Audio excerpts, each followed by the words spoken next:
ये question 9th का है, लेकिन ये क्वेश्चन पूछ चुका है आपको एसएससी, रेलवे, टीयर होगा, बीपीएससी, ऐसा ऐसा क्वेश्चन पूछता है। क्यों पूछता है? कंपटीशन में पूछने का एक ही कारण होता है कि अगर बच्चे मेहनत कर करके आगे बढ़ा है या सिर्फ चोरी करके ही आगे बढ़ने की कोशिश किया है। अगर बच्चा मेहनत करते हुए आगे बढ़ा है तो ऐसे क्वेश्चन को आपको बनना चाहिए। अगर नहीं बना है तो यानी समझ जाइएगा कि आपके पास बेसिक लोल है, और जब बेसिक लोल है तो ऐसे क्वेश्चन को आप नहीं बना सकते। तो इसको कैसे बनाएंगे सर? ये क्वेश्चन जानते हैं, आप उठा लीजिएगा क्लास 9th का 3E में आप देखिएगा ना, तो ऐसा ही क्वेश्चन हूबहू मिलेगा।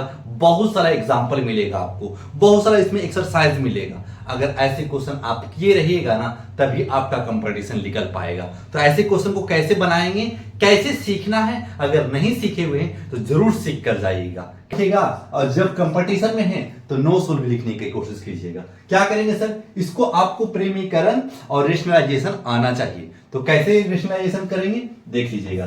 4 + 3 बाई 7 + 4√3।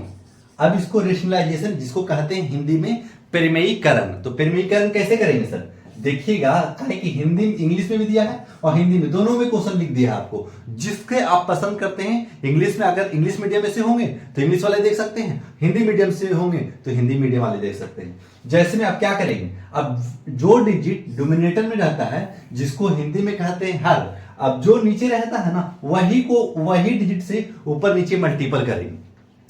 तो ये प्लस खाली माइनस कर देना है।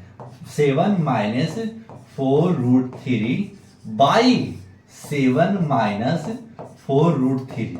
ठीक है, ऐसा क्वेश्चन मिल गया सर। अब इस क्वेश्चन को अगर हम चाहें ना तो चुटकियों में बना सकते हैं, लेकिन आपको पूरा कंडीशन बता रहे हैं ताकि आप सीख कर जाएं। फिर लिख देंगे 4 + 3√3। ये एज इट इज रहेगा मेरे बाबू, इसको कुछ छेड़छाड़ नहीं करना है, ये भी एज इट इज रहेगा। 7 - 4√3 बाई में क्या आप देख सकते हैं, a + b × a - b। हाँ सर, बचपन से पढ़ते आ रहे हैं a² - b²। तो इस जगह इस्तेमाल कर लेना है 7 का स्क्वायर माइनस 4√3 यही ना फॉर्मूला इस जगह पे यूज हुआ है। हाँ सर, यूज हुआ है। जब इसको करेंगे तो a + b × a - b कर सकते हैं। हाँ, कर सकते हैं।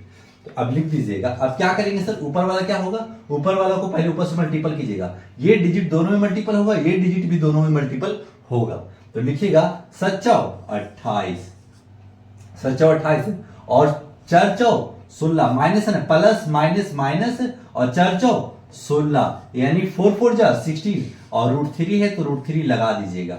फिर ये प्लस है और फिर ये 4 से ये दोनों को मल्टीपल किया है और ये 3 को भी ये दोनों डिजिट से मल्टीपल करना है। तो लिखिएगा 7 3 जा, लिखिएगा 7 3 जा 21 और यहां √3 लगा हुआ है, √3 लगा दीजिए।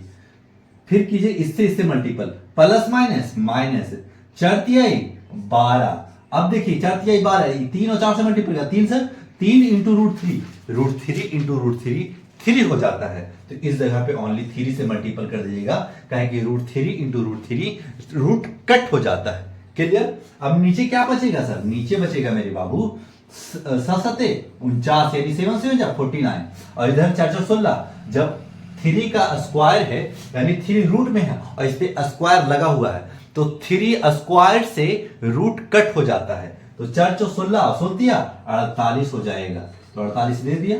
अब क्या करना है? अब कर लेना है हमें लिस्ट फॉर्म में। तो लिख लेना है 28 लिख लिया सर, 28। अब देखिए 16√3 21√3 तो घटाएंगे लेकिन बड़ा का निशान रखेंगे।